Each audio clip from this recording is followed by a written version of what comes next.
Este livro que aqui agora se apresenta é a suprema expressão de uma verdade.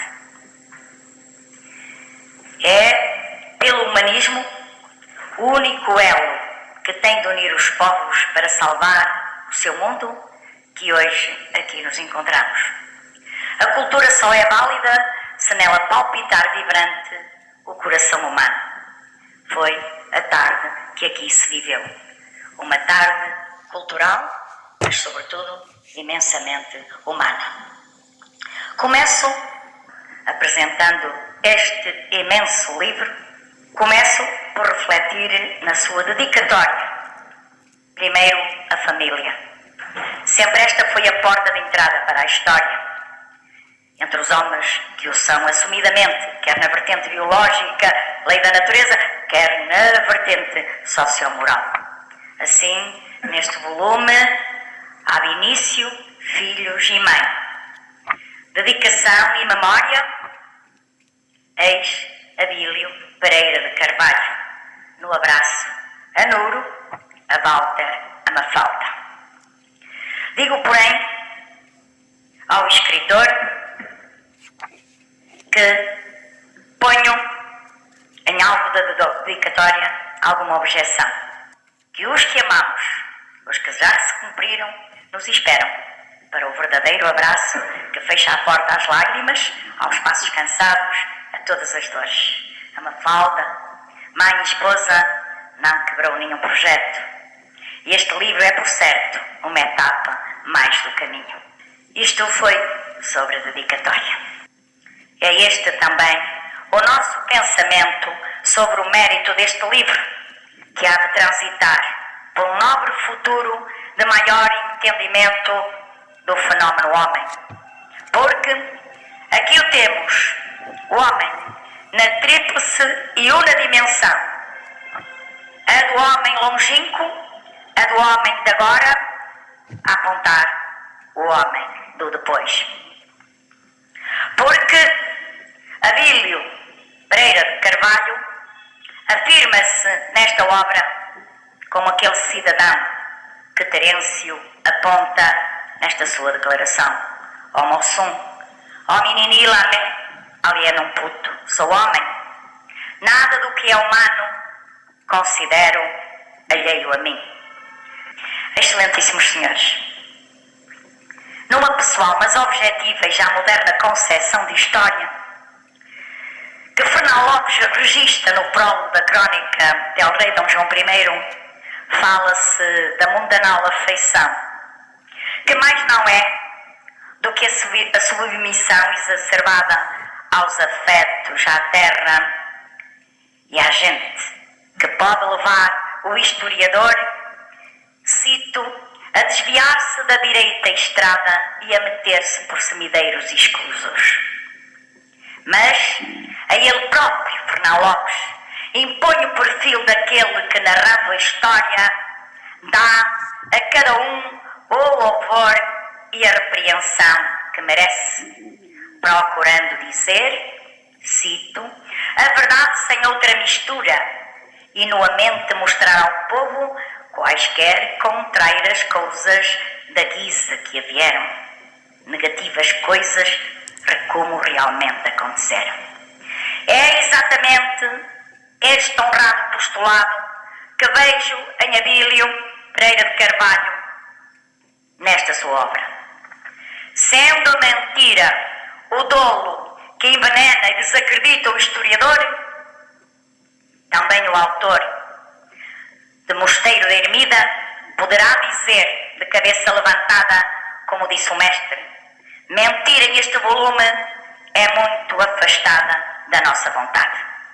Porém, ainda o artista quatrocentista, humilde e honradamente, aceita que não é dono da verdade, aceita que sem querer pode errar.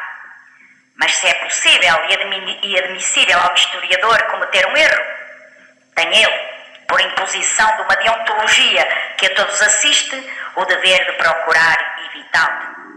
Como?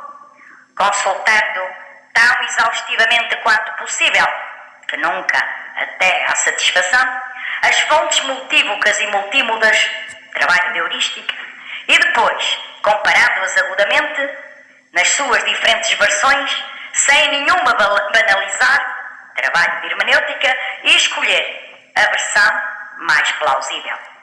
Estas atitudes laborais conferem um certificado de alta cotação e honra, um perfil de isenção de que o historiador se preza e se faz prezado pelo receptor das suas ideias e mensagens e saberes.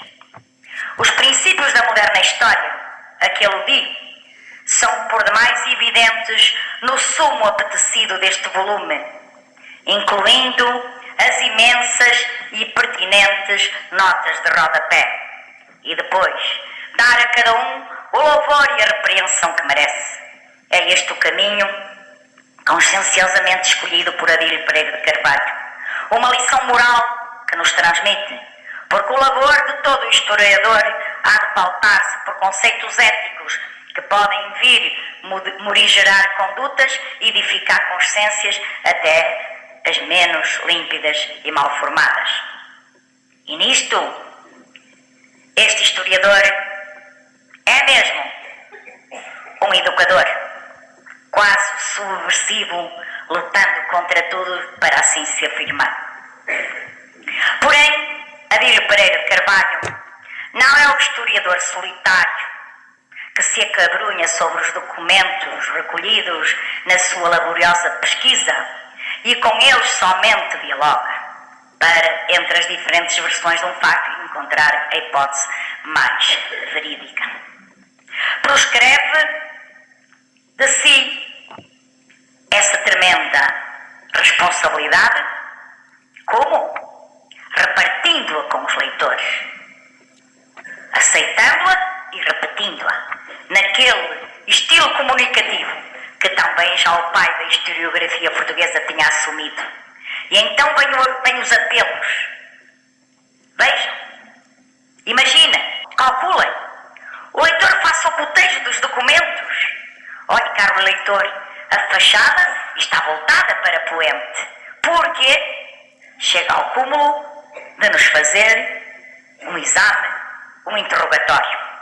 É uma maneira dinâmica de acionar atitudes, de responsabilizar, de comprometer o leitor, isto é, de o meter na engrenagem da sua própria máquina, no percurso de uma mesma viagem.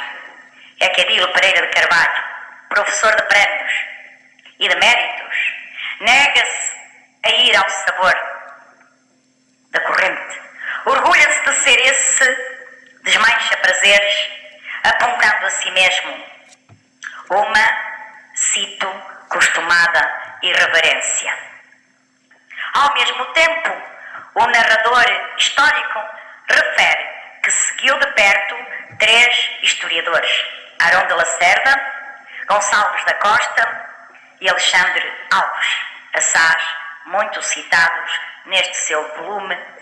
Ele revela o curioso método de fazer história local de Abílio Pereira de Carvalho. Curioso, digo, pelo ineditismo, a boa chantagem, direi também, de criar personagens vivas para, narrando a história, estarem os leitores vivendo com ele a história. E esta originalidade é o cunho vivencial que sobressai da narrativa ainda neste mosteiro da Ermida.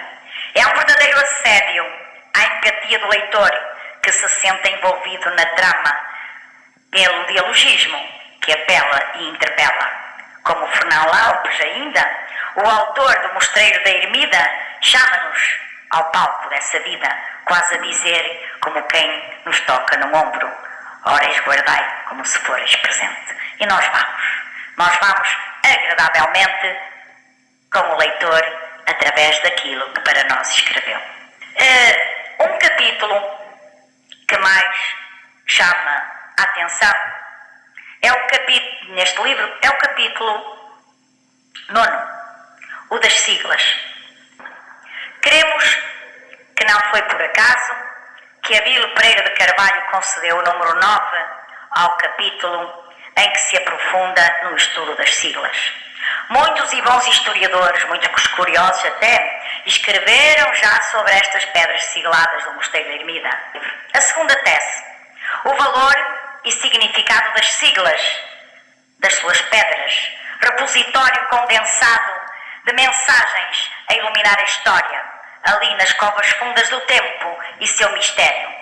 Vamos então ao Mosteiro da Ermida, ao Mosteiro das Siglas, o da matéria e o imaterial.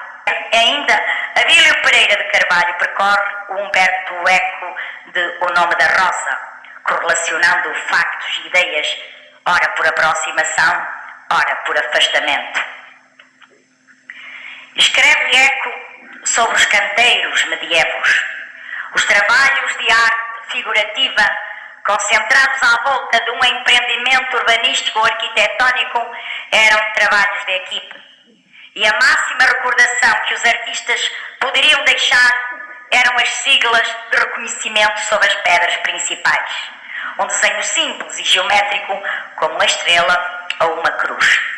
Abílio Pereira de Carvalho contesta estas asserções por insuficientes e, sobretudo, em relação com a profusão e a variedade das siglas do Mosteiro da Ermida, já que ultrapassam a linearidade. Sem vanglória, mas antes com as cautelas e abertura próprias de um bom historiador, Fernão Lopes também admite que pode errar, como já dissemos. A páginas 191 da sua obra, o autor diz-nos que em história não pode haver, cito, a última palavra. E havendo-a, ela não pode deixar de ser sempre uma etiqueta de garantia e validade transitória. Fim de citação. No entanto, que extraordinário é o seu trabalho na busca e persecução do mais fiável. Ele está na linha do lema que Aquilino Ribeiro impõe a si próprio. Alcança quem não cansa. Abílio Pereira de Carvalho afirma-se incansável no labor da investigação histórica. Não minimizou a tradição, dando ensejo a Abílio Pereira de Carvalho a registar aqui também, e muito a propósito, o depoimento do pároco da freguesia de São Joaninho, do século XVIII, no tempo em que a dita igreja da Ermida do Paiva foi mosteiro de frades, que há quem diga que foram templários, que foram expulsos em 1312. Então, lança esta espécie de refrão, útil para si e para os seus leitores. É um método ainda pedagógico de muito efeito. São as siglas, assinaturas de pedreiros? Pois Abílio Pereira de Carvalho não é um conformado, nem socialmente, pelo que daqui pude intuir, nem culturalmente. Não é um investigador de superfície, exigente consigo como historiador, na salvaguarda da probidade histórica, no respeito pelos seus leitores, coloca-se numa posição de honestidade presente e para futuro. Ajusta ao seu perfil aquilo que de Fernão Lopes disse alguém.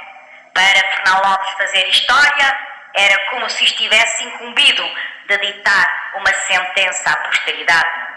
Isto é, uma tremenda responsabilidade. Perplexidades, tantas. Porque foram expulsos os frades? Pergunta o escritor. Com um sabor pitoresco que caracteriza o seu jeito narrativo, sabe abordar a seriedade e o pragmatismo inerentes à informação histórica. Vamos ler.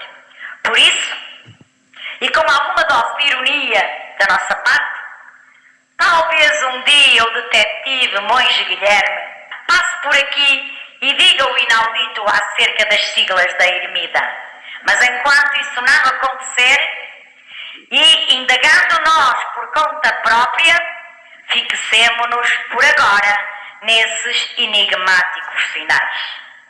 E que demos, entre tão variegada monta, alguns deles esquematizados, bem podem ser os símbolos do zodíaco, aqueles que foram representados nas figuras em que assentava o saber astrológico que vinha da antiguidade através de árabes e judeus e através de árabes e de judeus se difundira na Europa medieval, exatamente no tempo em que foi construído o edifício.